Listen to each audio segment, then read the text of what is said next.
Karine, bonsoir. Bonsoir.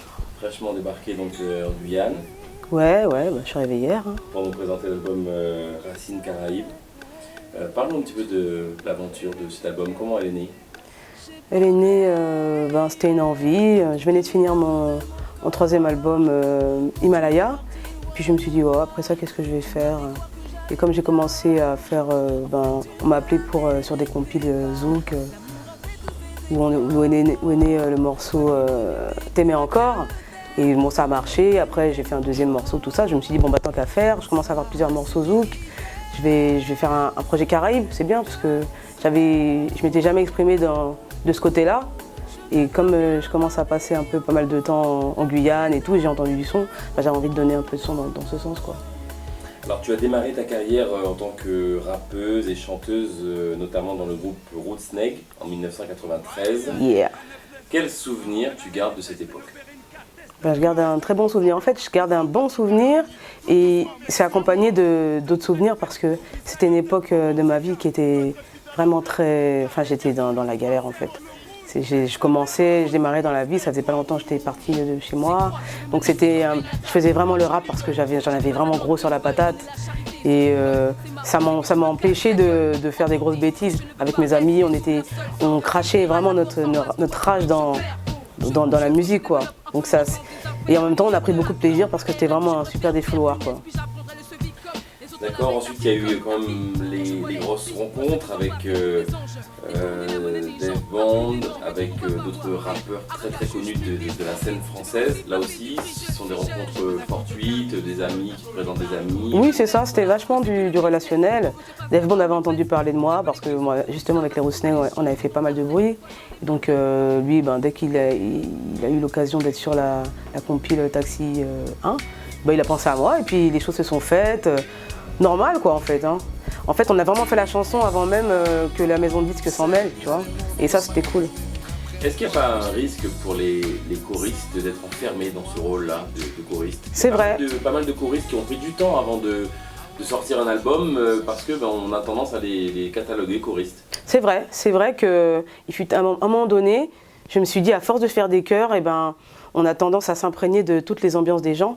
Et il faut vraiment se forcer ou faire un break pour pouvoir retrouver sa propre identité, parce que c'est vrai que quand on a une carrière de choriste, on est vraiment au service de l'artiste et on essaye de l'imiter justement pour couvrir sa voix et tout.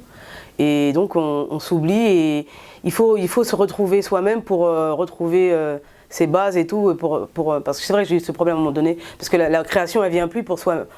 Après ce qu'on fait ça ressemble à quelqu'un et tout, et c'est chaud, ça peut être chaud.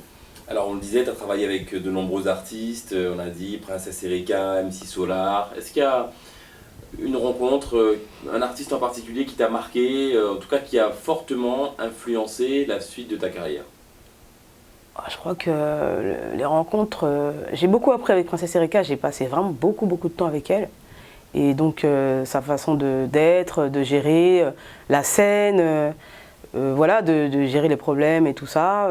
J'ai vraiment beaucoup appris, elle m'a appris beaucoup de choses. Et puis il y a d'autres gens, il y a Tonton David. Enfin, quand on est derrière et qu'on aspire à être devant, on observe tout ce qui se passe, quoi. On observe et c'est comme ça et tout ça. J'ai vraiment beaucoup appris, mais j'ai pris un peu partout. Et qu'est-ce qui explique qu'à cette époque-là, dans le rap, dans le R&B, on fait pratiquement tout le temps appel à toi? Est-ce que c'est parce que techniquement tu es au-dessus? Est-ce que c'est parce que tu as un relationnel avec les gens qui passent bien? Parce que ça compte aussi, tout ce qu'il y a autour. Qu'est-ce qui fait qu'à cette époque-là, on ne pense qu'à toi pour faire des chœurs? C'est parce que j'étais la meilleure. C'est pas... La réponse est dans la question. Non, après c'est vrai qu'à mes débuts, il n'y avait pas beaucoup de chanteuses qui étaient aussi impliquées que moi. Je faisais vraiment que ça. Et dans le R&B, il est un peu arrivé avec moi. Donc ça fait que quand on voulait une voix qui sonne américain et qui chante vraiment français, il n'y avait pas 36 solutions. Il y avait moi, il y avait aussi Marie-Lou qui était là, il y avait Wallen, mais on se comptait sur les doigts de la main. Et donc ça fait que... Et après, du fait que je connaissais pas mal de monde et que je jouais... Voilà, mon nom revenait, ouais. Je parlais de technique vocale tout à l'heure, tu as pris des cours? J'en ai pris un moment dans ma vie, ouais. Un moment donné dans ma vie, surtout dans mes débuts. On avait fait des super stages avec Hachim, avec des gens du label Noir, Sensitive, qui est devenu Sensitive. Et j'ai pris des bonnes bases avec Richard Cross. C'est un des très grands... tu sais, après il a fait la Starac et tout, tu vois. Et c'est vrai que lui-même, il nous a appris, mais on lui a appris aussi parce que lui-même, il n'avait jamais travaillé avec des gens qui faisaient des vibes, qui ne comprenaient pas ce concept. Et on lui disait, ouais, mais non, toi, enfin vous, c'est tout droit. Et mais nous, il disait, mais des vibes, mais ça ressemble à rien vos vibes. Non, mais on a dit, si, c'est ça. Donc au départ, c'était un peu conflictuel. Et lui, là, ça a été le premier prof de chant qui a su mêler la musique R&B à sa formation classique, un peu grâce à nous, quoi. Du coup, quel est ton rapport à la Guyane?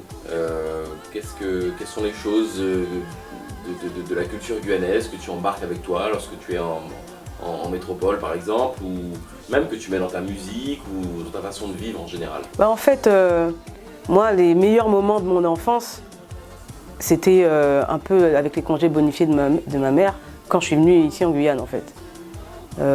Quand elle me laissait chez ma grand-mère près des Amandiers, j'ai vécu les plus beaux moments de mon enfance. Voilà, la vie avec les poules, je sais pas moi, plein de trucs comme ça, les gens qui viennent te voir quand on dormait la fenêtre ouverte. Voilà, après j'allais voir ma grand-mère Cité Grande, j'allais voir telle tante, et tout ça c'est mes souvenirs.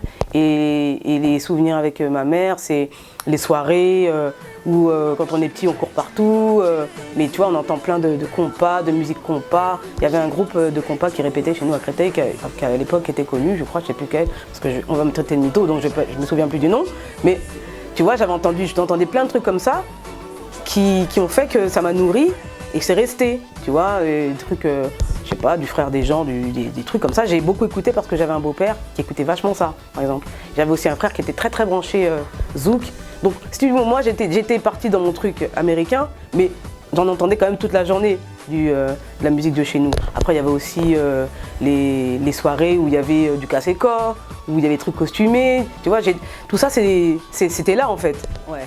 Alors, je voulais dire à mes fans, un grand merci pour le soutien depuis toutes ces années. Et pour les nouveaux, ben écoutez, essayez d'écouter Racine Caraïbes. Vous n'allez pas être déçus. Enfin, j'espère. J'ai donné tout mon cœur. Et cet album, il est pour vous. Voilà, gros bisous. Super. Est-ce que tu pourrais nous redonner quelque chose, un refrain de l'album, ou je sais pas, ce que tu veux d'ailleurs? Je sais que l'amour rend aveugle et sourd. Je ne veux rien voir ni entendre. L'amour est à n'y rien comprendre. Voilà. Ça, c'est quand je suis pas prête et que je bafouille. Merci.